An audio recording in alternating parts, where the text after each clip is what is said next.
Heu, donc faisons le panneau de config maintenant, le vrai. Heu, Normalement il devrait réussir à ne plus avoir vraiment, enfin à retirer le panneau de configuration vraiment de Windows 10. Mais en attendant, il y a toujours ça et faut faire avec, hein. Mettez ici, small icon, heu, le temps de la vidéo, en tout cas. Comme ça on peut tout faire un par un. Là-dedans il y a soit des chouettes, raccourcis, mais qui ne servent à rien, plus ou moins. Ils ont même retiré, le disque. Oh, par là, on peut y arriver, je pense. Même pas. Ouais, ici, vous pouvez voir, oh, le BIOS. Oula. Ça, soit, il y a plein d'autres moyens d'arriver à faire tout ça. Oui, ça c'est fort, etc. Mais il y a d'autres moyens. Ça, on a déjà vu. Avec l'autre, vous avez qu'à revoir l'ancienne vidéo, c'est exactement la même chose. L'autoplay, quoi. C'est quand vous mettez un CD et que ça boot tout seul sur un programme. Enfin, ça lance direct votre CD. Ouais, ça c'est pour ceux qui veulent revenir sur Windows 7 ou 8.1, je sais pas. Euh, Vous ne regarderiez pas cette vidéo. Ouais, il y a moyen de créer des repair disques, ce qui est bien aussi.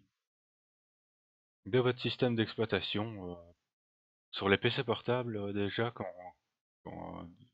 très souvent, il vous demande à chaque fois d'en faire, et ça demande 3 DVD, très souvent. Ça peut même enregistrer vos drivers, hein. Donc si vous n'avez pas envie de à chaque fois tout reparamétrer, euh, il y a moyen de faire ça, au lieu de reformater vraiment votre disque dur avec le disque normal de Windows 10.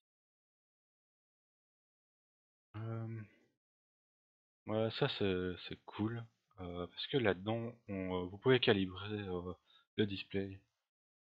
Euh, Comme vous pouvez le voir, je suis sur l'IGPU du processeur, enfin, sur la carte graphique intégrée du processeur, on va dire. Donc du- de Intel quoi, et j'ai le driver d'Intel qui ne permet pas grand chose niveau calibration quoi. Enfin, le gamma, c'est ou tu le changes de 10% ou c'est rien.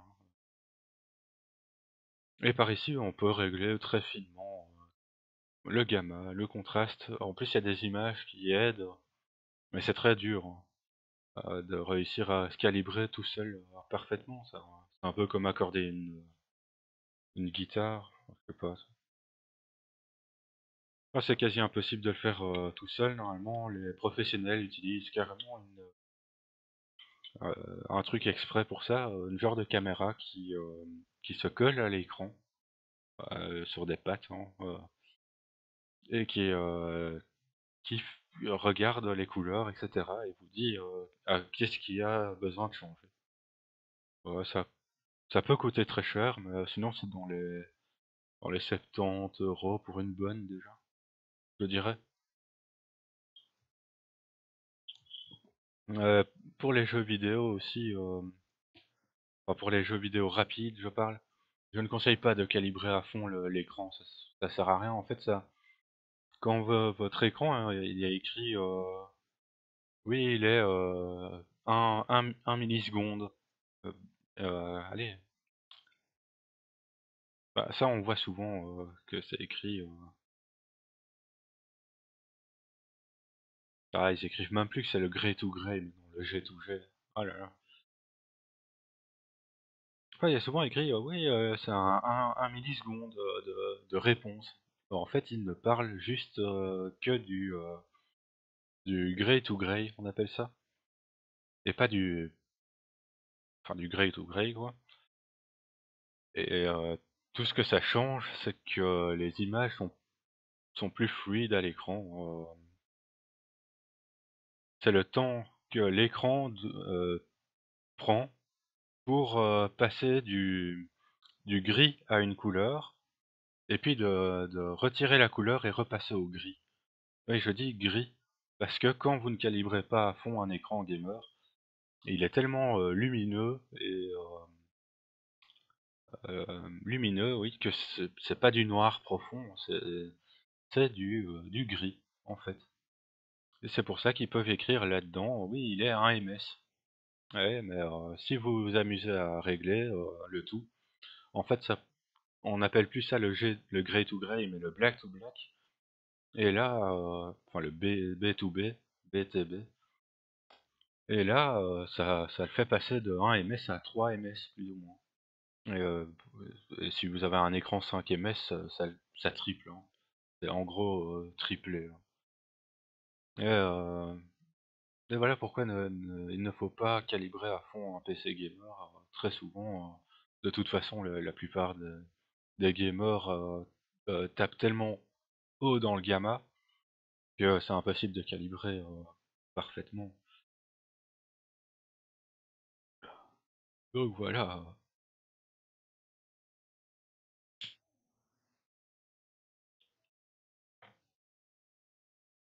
Mais sinon ça aide, et aussi les écrans gamers, à part les ISO peut-être, dès que vous arrivez, enfin dès que vous voulez le calibrer à fond, genre ils arrivent avec un 270 de contraste sur 1, un rapport contraste, hein. Les ISO arrivent dans les 300, je sais plus, dans les 290 je dirais. C'est pas énorme, hein, mais en plus ils coûtent dans les 400 € les ISO, même pour les 24 pouces, hein, je parle.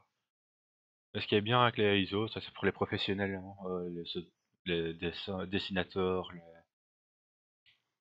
ceux qui refont des photos, c'est qu'il y a le contrast enhanced qui permet d'avoir du 3001, 3000, du contraste de 3000 sur 1, et ça c'est vraiment fort pour eux. Il y a moyen d'utiliser ça dans les jeux aussi. Ce qui est bien dans les MMORPG, des machins comme ça, hein, mais voilà quoi, normalement il ne faut pas calibrer à fond pour le game. Peut-être bientôt avec les écrans avec Dynamic Range HDR. Mais c'est AMD qui veut lancer ça en soit. Ça je ne peux pas vous montrer, c'est tous les mots de passe enregistrés en gros. Vous pouvez les manage par là. Dateor, on l'a déjà moins fait, non, je sais plus. Normalement, vous pouvez aussi dire ici de retirer ou de mettre à jour l'heure. Il y a aussi moyen comme ça, hein. Ouais, voilà ce qu'on avait eu avant. Ouais, vous pouvez vous amuser à remettre à jour l'heure. Vous recliquez un coup ici, vous le laissez travailler 3 secondes, puis vous le redescendez pour avoir l'heure exacte, au cas où. C'est pas vraiment l'heure exacte, hein. Il y a un calcul, hein, qui est pas mal, qui donne presque l'heure exacte, mais sinon, faut carrément aller sur une horloge atomique, etc. Hem, Ça on a déjà vu aussi. C'est les défauts du programme. Oh, on voit pas plus directement. Bon, c'est ce qu'on voyait avec le VLC, etc. Pour que les MP3 soient directement associés à ce programme-là. Il y a moyen de changer par là aussi. Device Manager. Ouais, ça, vous pouvez y arriver comme ceci. Ouais. C'est très utile hein, pour mettre à jour vos drivers. Quand vous êtes expérimenté, les désinstaller aussi. Après, je reviendrai sur d'autres trucs pour désinstaller, surtout quand vous avez des bugs graphiques. Pour les pilotes de cartes graphiques, il y a plus. pour vraiment être propre dans la désinstallation de drivers. Mais il faut s'y connaître, hein. Il y a certains drivers, vous pouvez juste lui faire euh, non. Euh, Qu'est-ce que ça donnerait comme bon exemple? Ah ouais, des fois j'utilise ça. En fait, comme je n'ai qu'un câble HDMI là pour le moment, euh, au lieu enfin, j'avais des problèmes avec un jeu et je lui ai quand même fait update driver par ici. Donc il faut quand même télécharger le vrai driver, hein, et le décompresser, etc. Mais après, vous faites ça et vous lui faites rechercher le driver et ça va mettre à jour partiellement certains drivers.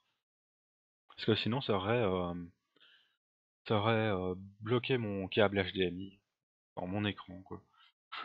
C'est une petite astuce, c'est pas très bon hein, de faire ça comme ça, sérieux. Vraiment, vraiment, il faut toujours s'amuser à désinstaller les drivers de carte graphique et le réinstaller après.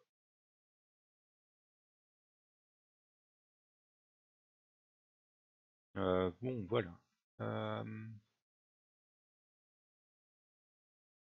Là, je ne sais pas ce que c'est. Ah oui, ah ouais, c'est par ici que vous pouvez voir les queues d'une imprimante. Quand elle bug, vous pouvez vous amuser à voir ici.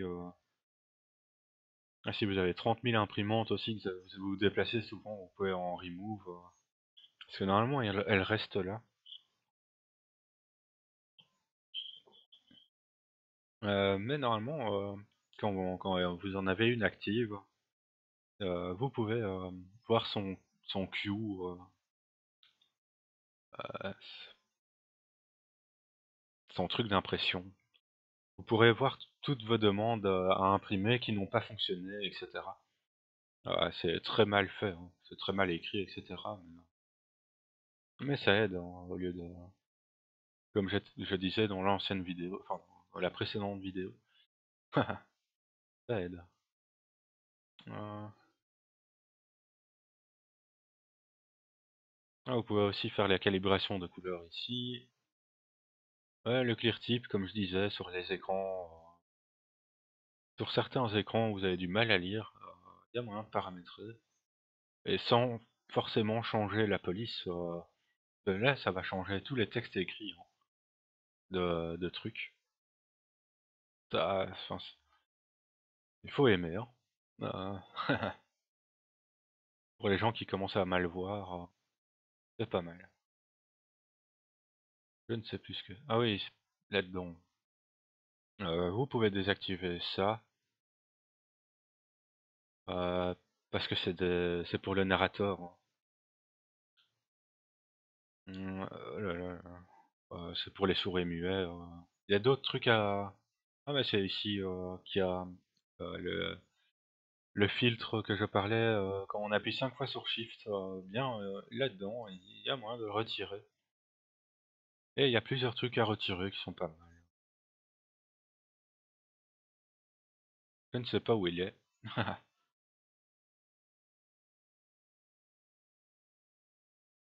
Ça, on y reviendra après.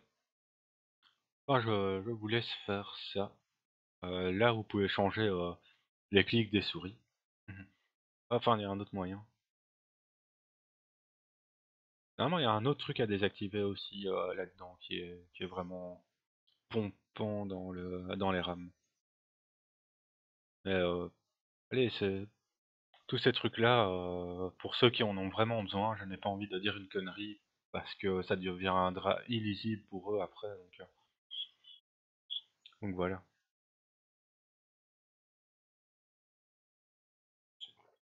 Hmm. Donc j'étais là-dessus. Voilà comment avoir les quick access.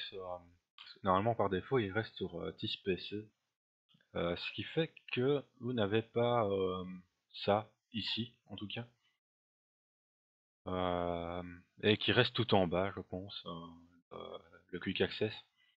Mais c'est vraiment fort, enfin c'est vraiment chouette. Vous pouvez pin au quick access n'importe quoi, et même si c'est sur votre lecteur D, ben vous pin le truc, et voilà, vous avez votre dossier à portée de main. Ouais, il y a des trucs aussi à retirer ici. Euh, Ça c'est vraiment chiant. Pour encombrer votre quick access, il n'y a rien de mieux.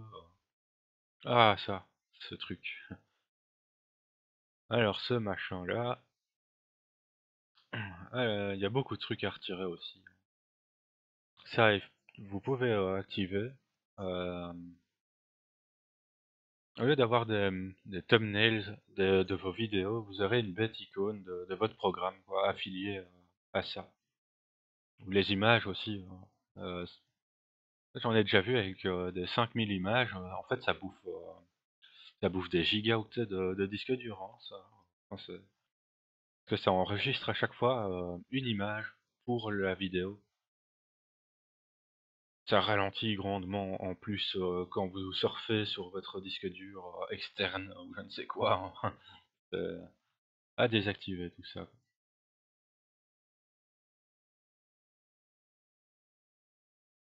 Ça c'est utile quand même.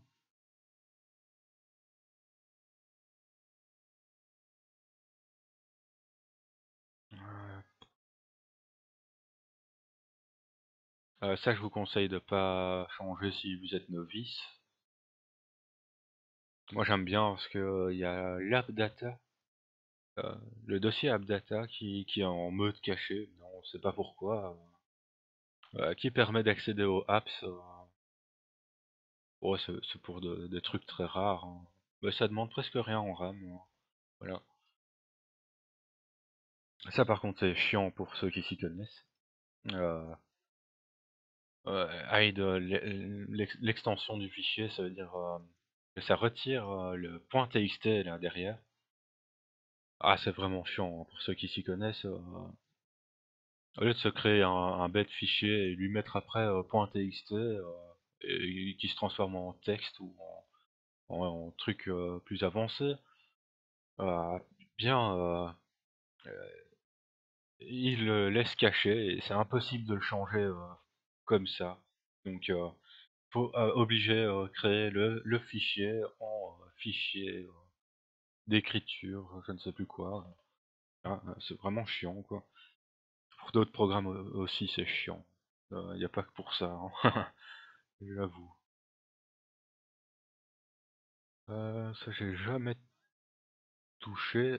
Ça, euh, pour les gens qui gardent un disque dur allez, vide, eh bien ça le cache. C'est c'est excellent. Je crois que ça le cache même dans les disk management, donc fait chier quoi. Je parle de ça. Oui, ça prend 2-3 secondes. Ça le cache même ici, je pense. C'est ici que vous pouvez partitionner, formater, etc. Mais je reviendrai à ça plus tard. Parce qu'il y a des astuces pour le stockage. Voilà. Euh,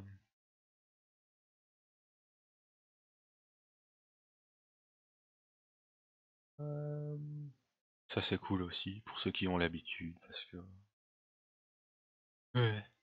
Quand vous avez beaucoup de disques durs, c'est chiant. Ça vous pouvez retirer. Je sais plus exactement ce que c'est, mais ça bouffe de la RAM. Des trucs qui se mettent ici quand vous surfez sur votre disque dur. Euh, Qu'est-ce qu'il y a encore? Ça il faut garder. Hein.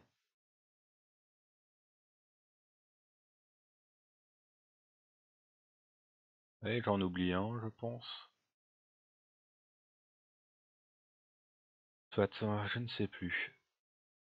Alors ça, euh, vous pouvez dire de ne pas indexer les fichiers déjà ici.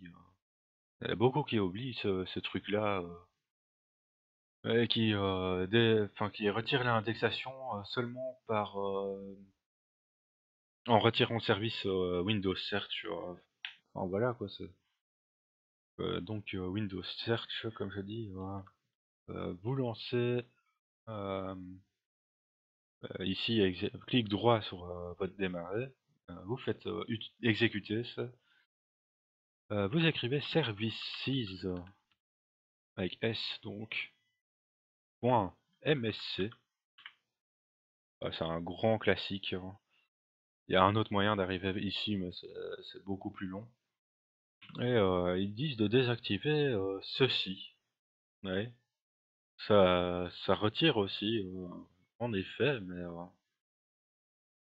mais si vous faites ça, vous devez retirer l'hide, la box ici de Cortana, en disant ici hidden, etc.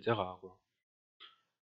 Enfin, voilà, déjà, si vous faites ça, et un autre truc, c'est déjà pas mal. Si vous voulez garder la boîte de search, enfin de recherche, je conseille de retirer. Vraiment, bouffeur en RAM, Cortana, c'est. En plus, ils arrêtent pas de mettre à jour, donc tu sais, on sait pas quand ça fonctionne ou pas. Enfin voilà, c'est. Et là-dedans, vous pouvez choisir de montrer les points zip, etc. C'est important aussi, hein. Ça fait longtemps que j'ai plus utilisé de trucs recherche, hein. Donc je ne sais pas en dire plus. Donc on était là. Euh, File history.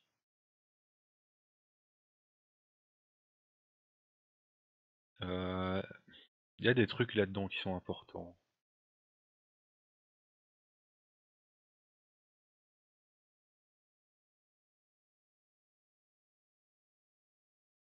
Je sais même plus ce que c'est.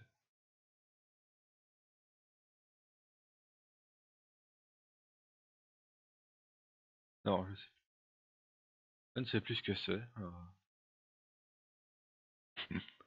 Je vais me tromper hmm, avec un genre de restore, de Windows Restore, je vois pas.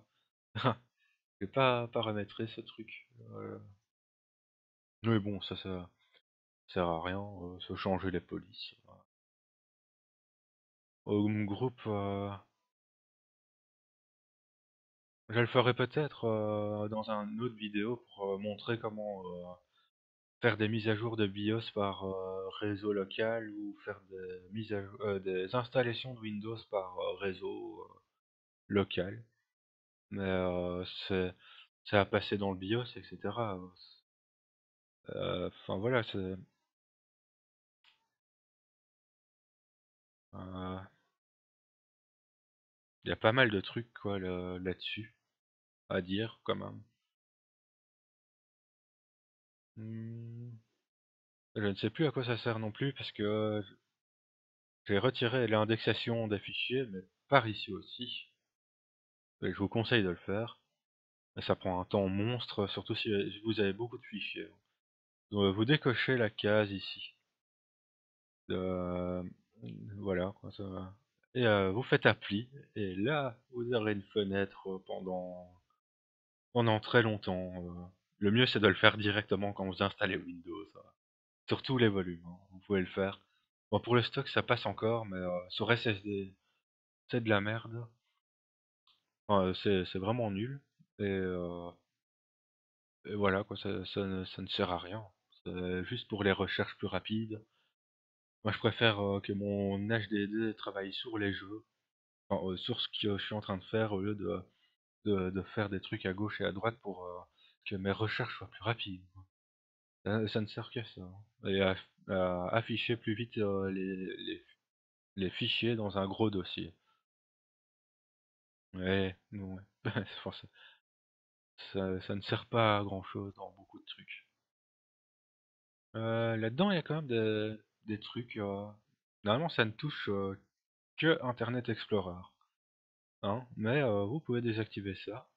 Euh, Ça touche même pas Microsoft Edge normalement. Mais moi, il me semble que ça touchait. Je ne sais plus sur quoi j'avais ça.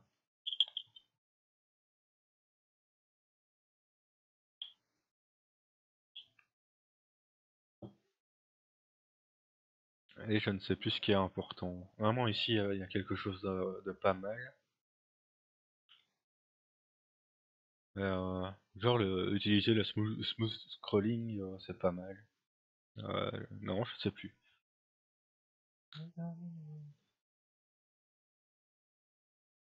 Euh, Langage. Oui, vous pouvez changer vos trucs de clavier par ici aussi. Non. Ouais, keyboard. Euh, ouais, il faut. On a déjà vu. Ah, la souris. Alors là, ouais, ça sert à rien, au moins. Ça, je vous conseille de pas avoir. Enfin, long sur le pointeur, oui, y a moyen. Mais tout le reste, non. Alors là, je vais faire un truc sur les joueurs professionnels, etc. Donc, vous pouvez passer la vidéo de 5 minutes peut-être, parce que c'est que pour ceux qui ont besoin de précision du pointeur, dans certains cas. Et je vais faire des historiques d'anciens joueurs, de nouveaux joueurs, etc. Voilà. Donc, alors pourquoi le 6 sur 11, parce que là c'est la 6e barre sur 11, est si important dans Windows, déjà. Oui, il y a des joueurs, enfin j'y reviens, hein. Mais pourquoi la barre est pas mal importante? C'est parce qu'elle donne un ratio de 1 sur 1. Et en fait, il n'y a que cette barre-là qu'il n'y a pas d'erreur pendant que vous bougez. Parce que en fait, chaque fois que vous bougez la souris, ça envoie des informations et si elle est sur 125 Hz, c'est 125 informations la seconde. Si je me trompe pas, ça donne un timing de 10 millisecondes, voilà. Par défaut, Windows met les USB à 125 Hz, hein, normalement. Ça ne fait pas d'erreur pendant que vous vous déplacez, et ce qui donne un ratio de 1 sur 1.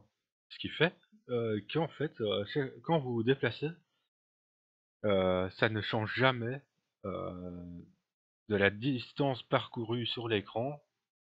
Enfin voilà quoi, il n'y a rien. Ça fait exactement. Enfin non, vous ne voyez pas de ralentissement ou ça ne vous semble pas bizarre que votre souris ne suit pas. Ça reste vraiment collé quoi. Et il faut aussi retirer ceci, hein, l'amélioration du pointeur qui en fait met une accélération. En fait, ça ajoute des paquets dans les données. Oui, c'est très compliqué, j'y arrive.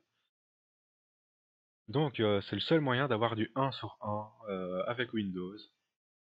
Euh, à moins de passer par des mouse fixers, on appelle ça, ou des macOS, euh, on appelle ça. Euh, c'est intéressant, hein, les mouse fixers, etc. Si vous n'avez pas un écran vraiment normal, je veux dire normal, hein, avec une résolution sur 720 ou sur 1080, mais une résolution qui est du genre 1384 sur je ne sais quoi, bien, il est possible que seulement là-dessus, eh bien, ça joue sur des erreurs de placement du curseur. Donc ça fait un peu comme si vous avez une décélération de la souris. Donc il faut s'amuser à passer avec la mouse fixer pour Windows se calibre avec cette résolution-là. Bon, euh, maintenant les joueurs de CSGO, les joueurs professionnels de Counter-Strike Global Offensive, quoi, les joueurs de FPS, très souvent jouent avec ça maintenant. Ça m'étonne pas mal, hein. Euh, Pendant un moment, il y avait le re-input aussi. Ça changeait le X input ou le R input ou le raw input, on appelle ça. En fait, ça changeait le filtre du de l'OS, enfin de Windows, pour discuter avec votre souris, ce qui donnait un meilleur temps de réponse. C'est pour ça que beaucoup de joueurs utilisaient ça à un moment. Mais en fait, il s'est avéré que ça bug. En en gros, quand votre, bureau est sur, 1080p et que en jeu vous faites, un mouvement de plus de 1080p, pas vraiment d'un coup, hein,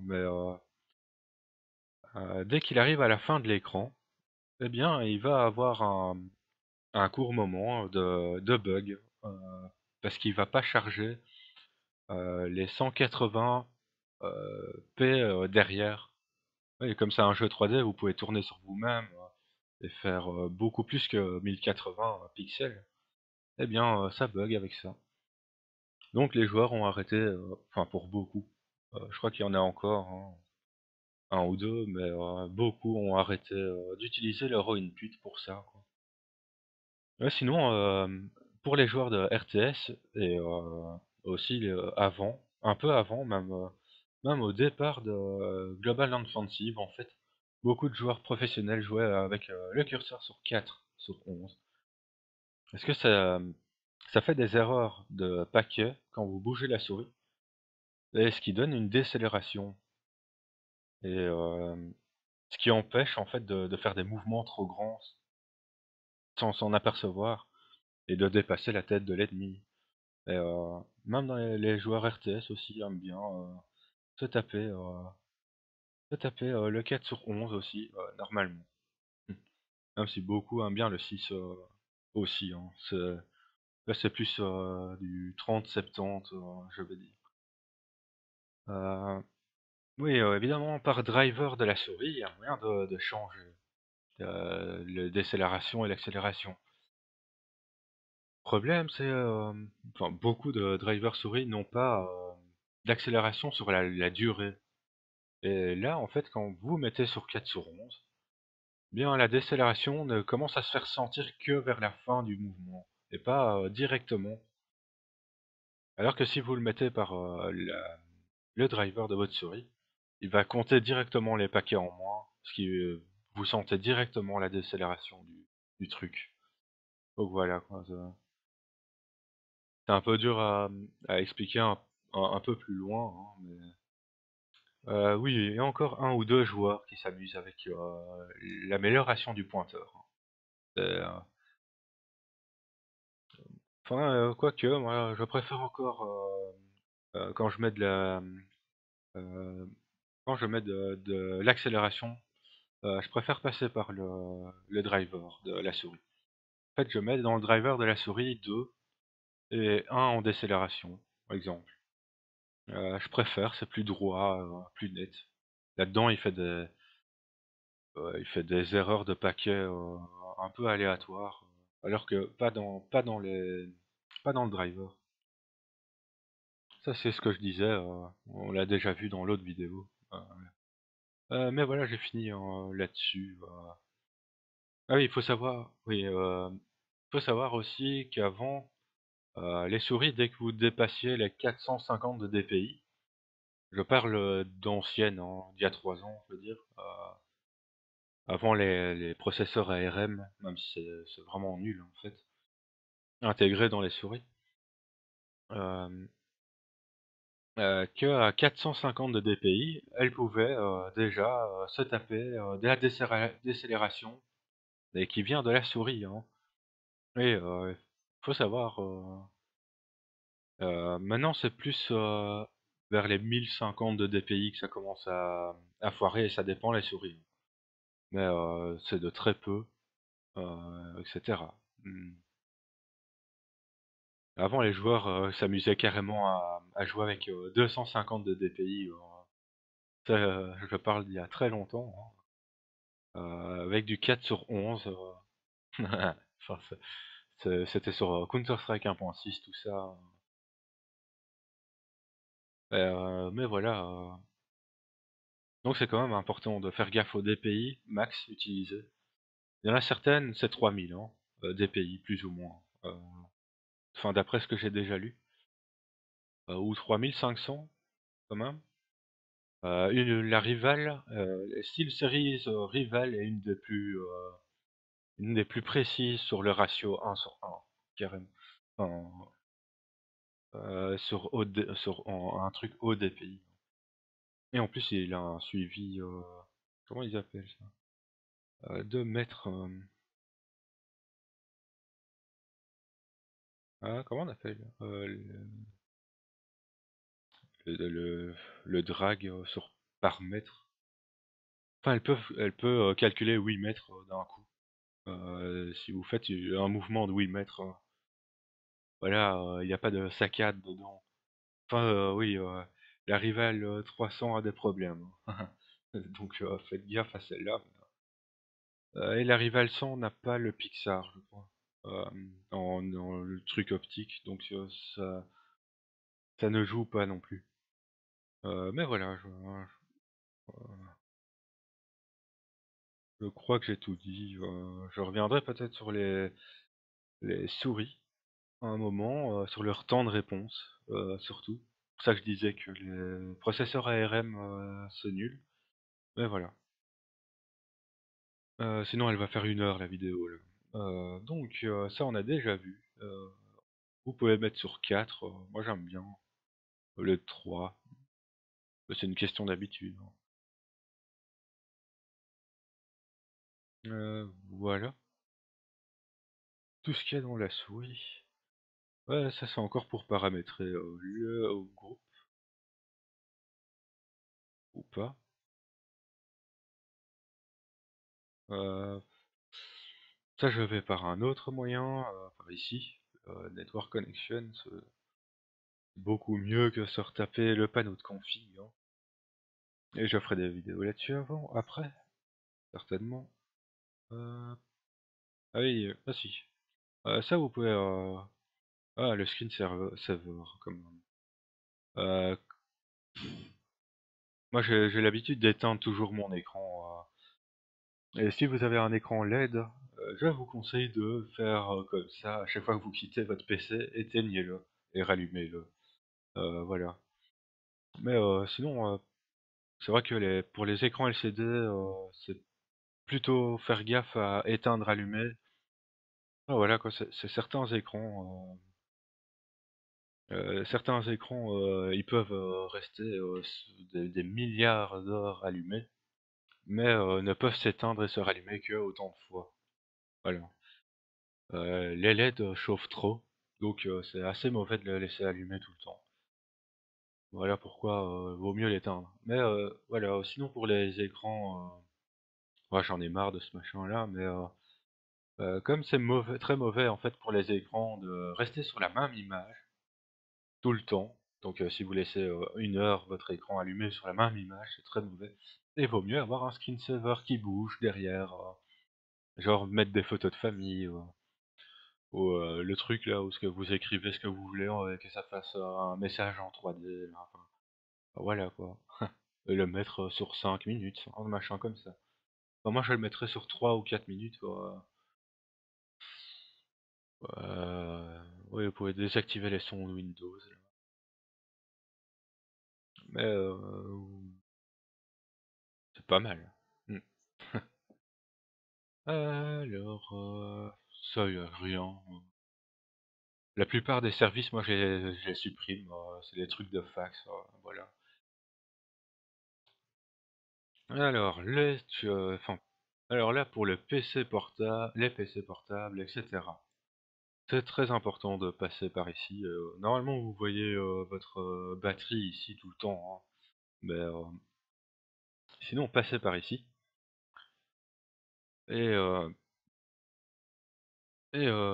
voyez, enfin, j'y arrive pour tout ça.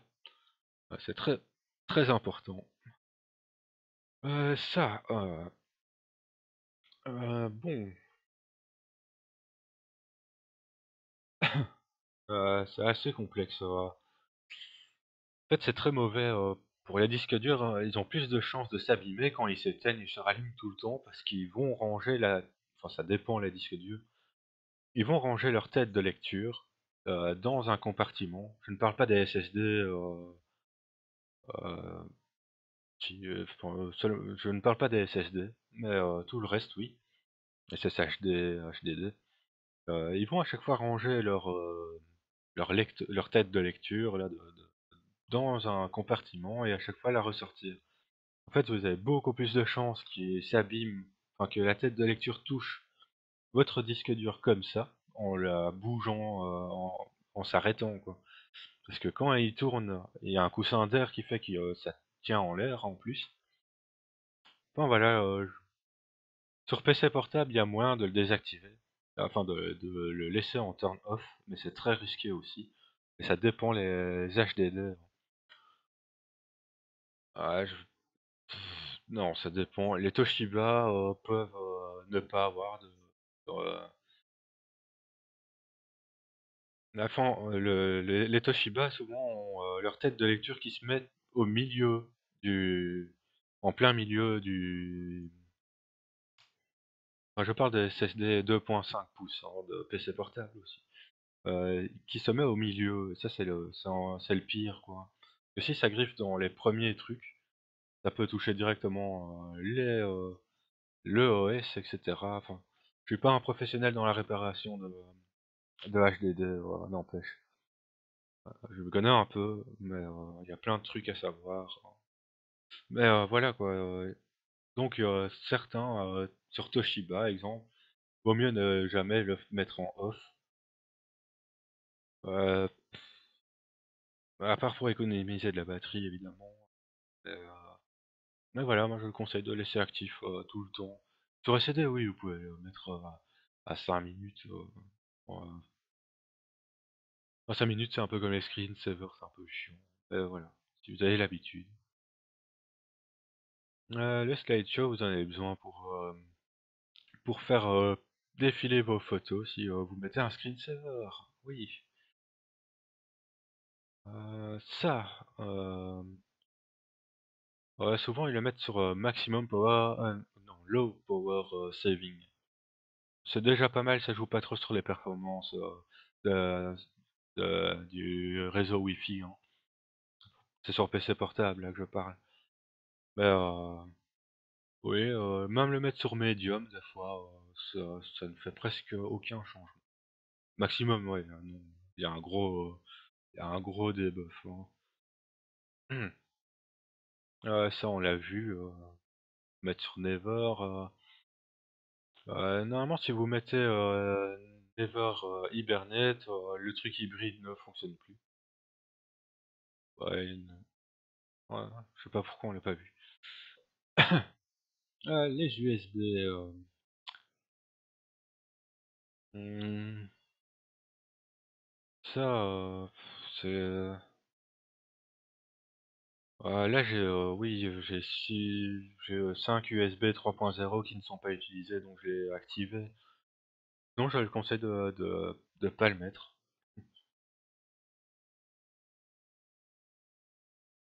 Hmm,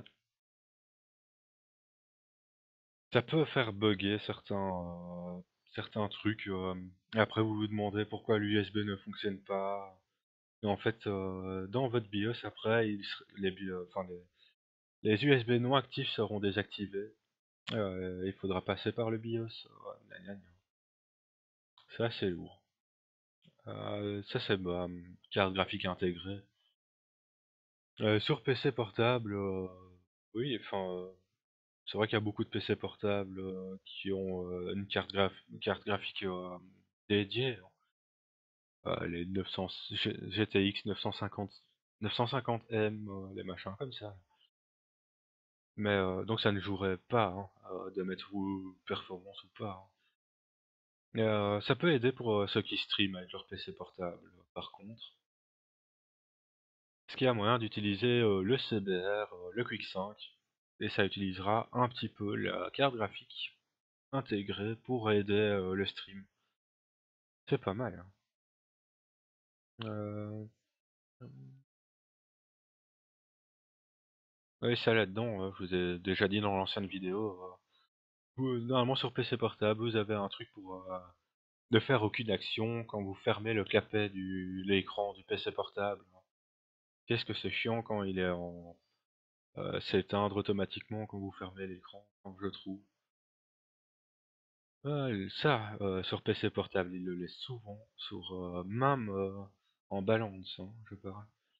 Et ça fait beaucoup, perdre de performance, là-dessus. Donc, et même en mode écologique, en fait, vaut mieux le laisser en modéré, que maximum power, parce que, en fait, ça brille, enfin ça part de l'alimentation de votre, de tous vos PCI. Et la carte, graphique est sur un PCI Express. Ah voilà quoi, faut le mettre sur off. Oui, ça fait chauffer votre PC portable à fond. Mais voilà quoi, c'est obligé, si vous voulez jouer un minimum. Oui, après, dès qu'il a 3 4 ans, votre PC portable, je vous conseille de l'ouvrir, de changer la plaque thermique, de le dépoussiérer, d'acheter une, plaque de refroidissement. Voilà quoi, et jamais le mettre sur une couverture, ou dans le lit, voilà quoi, qui absorbe bien la chaleur, le truc. Enfin, même si les Skylake, commencent à beaucoup moins chauffer, je ne sais pas, mais voilà quoi, faire gaffe. Ça, il y a beaucoup de controverses, je crois que dans Windows 7, ils le mettaient à 3%. Heu, Beaucoup de professionnels dans l'informatique, disent de le mettre à 7, 9%, plus ou moins. Hem Ça aide, pour que quand vous lancez un programme, ça soit plus rapide.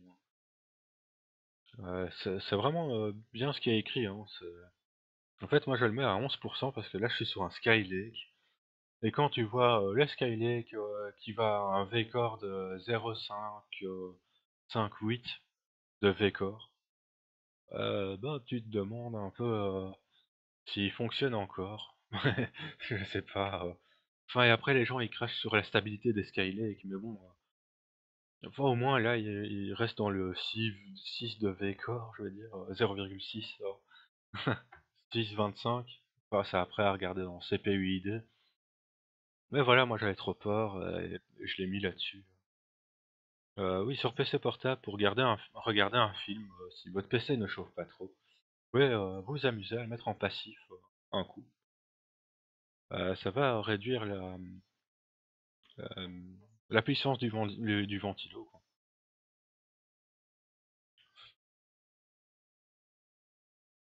Euh, ouais, je sais pas à quoi sert ça sur un PC de bureau, ouais. J'y arrive après, enfin dans une autre vidéo, je montrerai les utilitaires de carte mère et comment configurer les ventilateurs correctement.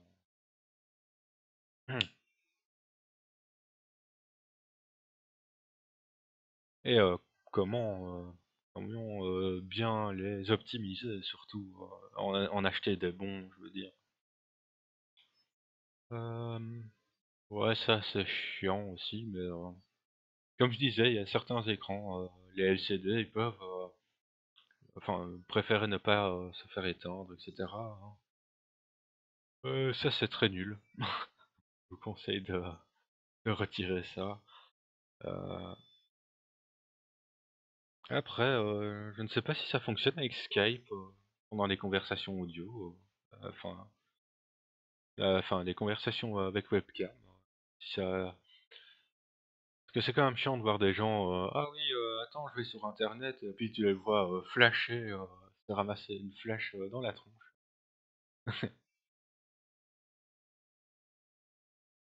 Tout le temps. Euh, mais voilà, je crois que j'ai fini avec le Power Option. Et comme je le disais, les cartes mères ont souvent un programme pour faire la même chose, hein. Ça désactive Windows en fait. Enfin, voilà. Je ne sais pas pourquoi, pour le moment ils ont désactivé chez Gigabyte, le Power Plan, je sais pas quoi. Euh, oui. Là-dedans, ouais, c'est, c'est quand même bien utile. Pour désinstaller un programme, c'est quand même bien, sécurisé de passer par ici. Donc, vous pouvez. Je peux pas montrer plus enfin trop mes programmes. Et c'est surtout pour ça qu'il faut passer ici. Ça, c'est bien utile. Il y a plein de services que vous pouvez désactiver, du genre Internet Explorer 11. Oui, vaut mieux ne jamais utiliser Explorer, alors qu'il est actif par défaut. Ouais, ça, c'est obligé. Euh, ça peut être utile. Euh, Enfin voilà, les professionnels connaissent tout ça, hein. Ça, vous pouvez désactiver si vous n'avez pas d'imprimante. Euh, ça bouffe de la RAM, même dans la navigation internet, en fait. Tout ça, enfin, ouais, pour les serveurs. Ça, je viens de le réactiver. Je sais plus ce que j'avais lu là-dessus. Ça, vous pouvez laisser actif aussi. Euh, Ça, c'est très rare, les gens qui utilisent encore. Ça, c'est cool. C'est un genre de CMD refait. Normalement, tout va passer comme là-dessus maintenant, sur W10. Donc, vaut mieux s'y habituer à PowerShell, quoi. Et alors ça, c'est pas mal. Si vous vous amusez à désactiver, activer, bah vous pouvez retirer le message. J'ai pas lu sur quel Linux c'est, enfin sur quel Linux euh, distribution c'est, mais ça peut être cool, hein. Ils viennent de le rajouter, je pense. Ça, vous pouvez retirer aussi, c'est pour imprimer. Ça n'empêche en aucun cas la lecture. Mais voilà, dès que vous faites OK, c'est seulement en redémarrant votre PC qui va désinstaller les services et activer ceux que vous voulez. Voilà. Moi, je vais pas revenir là-dessus quand même, sur les updates, enfin désinstaller des updates que vous n'aimez pas sur Windows 10. De toute façon, il va les réinstaller si vous ne faites rien d'autre à côté, quoi. Je ferai certainement sur le tuto de comment installer proprement le driver de carte graphique. Je ferai sûrement un truc là-dessus, mais assez compliqué sur ce Windows, quoi. Les sons. Oui, il y a moyen d'y arriver ici, hein. Faites playback ou record, voilà. Pour voir vos micros et vos trucs. Euh, Oui, moi j'ai plusieurs programmes qui interfèrent avec ça. Enfin, c'est des utilitaires de carte mère, hein, c'est des drivers en fait. J'ai ça et ça qui jouent là-dessus. Donc il y a des paramètres que vous voyez ici que moi je n'ai pas et qui sont paramétrables dans ces programmes-là. Euh,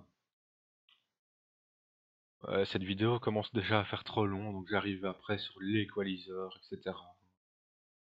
Là, je vais quand même déjà vous expliquer ça peut jouer. Euh, Vaut mieux faire restore par défaut et il vous mettra le bon mode, hein. Mais quand vous utilisez un écran HDMI, les haut-parleurs d'un HDMI, ce n'est pas par là hein, qu'il faut changer. Euh, et vous ne pouvez jamais avoir une qualité studio. Mais quand vous utilisez pour la musique votre PC et que vous ne jouez pas, enfin, je parle de PC low cost, hein, enfin de petits PC, hein, ils peuvent perdre de la performance si vous mettez comme ça. Alors que c'est vraiment meilleur euh, pour écouter de la musique en tout cas, mettre comme ça. Et ça dépend des cartes son aussi. Oups. Ça dépend de la carte son aussi. Des fois la carte son ne suit pas ça. Alors voilà quoi. Oui, je désactive les trucs comme ça. Voilà, c'est par ici que vous voyez ce qui est branché par HDMI. Vous pouvez voir. Ah, il faut que je l'active, je pense. Le microphone. Là, normalement, on voit tout par ici. Pour essayer de régler votre microphone, vous pouvez cocher cette case, faire appliquer, et essayer de paramétrer votre volume de micro, quoi. Ça évite... ouais, après, Skype, etc., il laisse un machin dans les paramètres qui reconfigure automatiquement le volume du micro. Donc voilà. Ça, c'est important de pas avoir beaucoup là-dedans. Ça fait cracher, enfin ça sature le micro directement, quasi. Ouais, après, enfin là je vous parle avec un micro à 10 €, même pas, parce que c'est d'un casque en plus. Enfin voilà quoi. Il y en a à 50, ils achètent des micros à 50 € et ils pleurent. Et en fait, tout ce qu'il faut, c'est bien régler les machins ici et mettre ça en gros. C'est tout ce qu'il faut. Oui, ça ne c'est souvent pas au-dessus, hein, ici par contre. Mais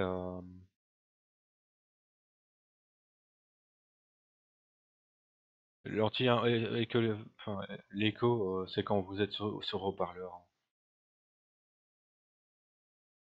Noise suppression, normalement, il y a aussi certains qui appellent ça voice enhanced. Ouais, ça augmente vraiment la puissance de la voix. Enfin, le micro se calibre pour entendre que la voix. Enfin, je vais pas être trop technique là-dessus. Mais voilà quoi, ça supprime les bruits de fond.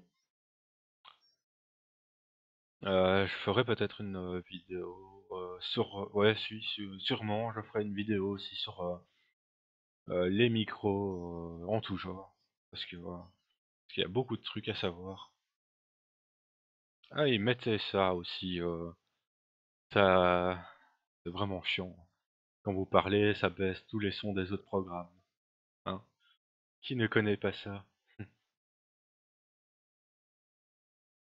Mais, je vous conseille de supprimer ça, mais dans Skype, il peut y avoir une config pareille. Donc voilà.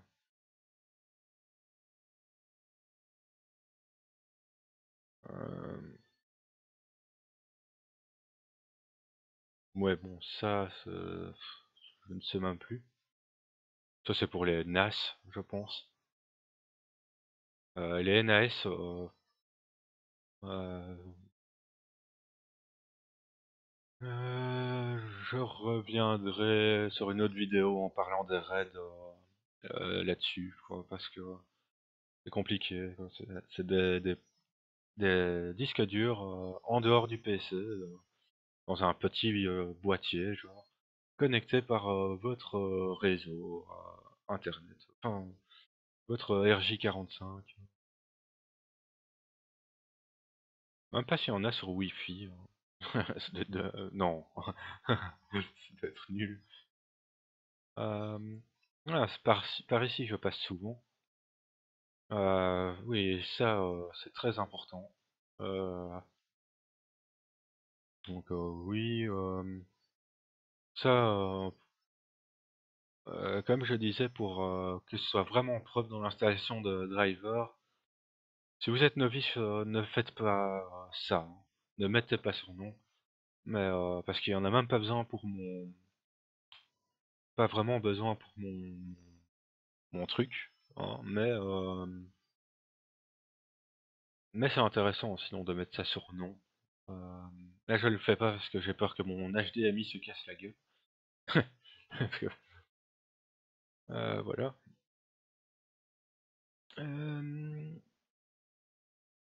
euh, oui, ça d'abord.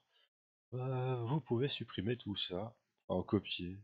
J'aime bien garder ça et ça, quoi. Oui, il y a d'autres trucs qui sont bien, hein, genre ça, pour ceux qui ont l'habitude, ça passe. Mais il y en a certains qui demandent beaucoup trop de RAM et de carte graphique, en gros. Donc, vaut mieux les désactiver pour un PC joueur, quoi. Et ça j'adore mettre comme ça, je vais vous expliquer. Ouais, ça là-dedans, y a plus rien. Ah ça, je vais même pas expliquer, je pense. Ça ne sert plus vraiment dans Wedis, je crois. Je sais même plus à quoi ça sert exactement. Mais voilà, là-dedans, par contre, c'est pour ça que je me suis remis à Wedis. Je crois qu'une mise à jour a fait que ça n'était plus en comme ça. Il gardait tout comme ça. Et quand j'ai appuyé sur 7, il m'a fait oui, ça va demander un redémarrage et tout. Et en fait, j'avais un problème de ça et ça me bouffait de la RAM, vraiment méchant. Donc, si vous avez un problème de RAM comme moi, refaites ça. Mais bon, utilisez comment on appelle? Du swap. En fait, c'est du swap disque dur là-dessus qu'on parle. Déjà, ne mettez pas ça sur un SSD. C'est hyper mauvais pour lui. Ça use très vite les SSD, donc ne mettez jamais ça là-dessus. Non, là où, si vous avez besoin de swap, vous pouvez choisir un HDD 7200 tours minute, hein, de préférence un très rapide, quoi. Et lui mettre dessus un customize. Je préfère moi carrément lui faire un customize size. Et en fait, il faut calculer une fois et demi votre RAM maximale. Donc là, moi j'aurais 8 Go, j'ai 8 Go de RAM, enfin 788 pour être précis. Donc je pourrais le mettre à environ 6. En plus, il faut écrire en MB, hein, en mégabytes, donc c'est très chaud, hein. 1024 mégabytes est égal à 1 gigabyte. Vous voyez le genre, hein. Donc je dois avoir 6 mégabytes. Donc faites 6 fois 1024 dans votre calculette. Ou faites 788 divisé, non, fois 1024. Comme ça vous aurez en mégabytes. Et là vous faites fois 1,5. Et voilà, vous aurez votre initiale. Et vous écrivez les mêmes dans les deux et vous faites 7. Et voilà, votre paging file sera sur votre HDD. Et ça ne change rien.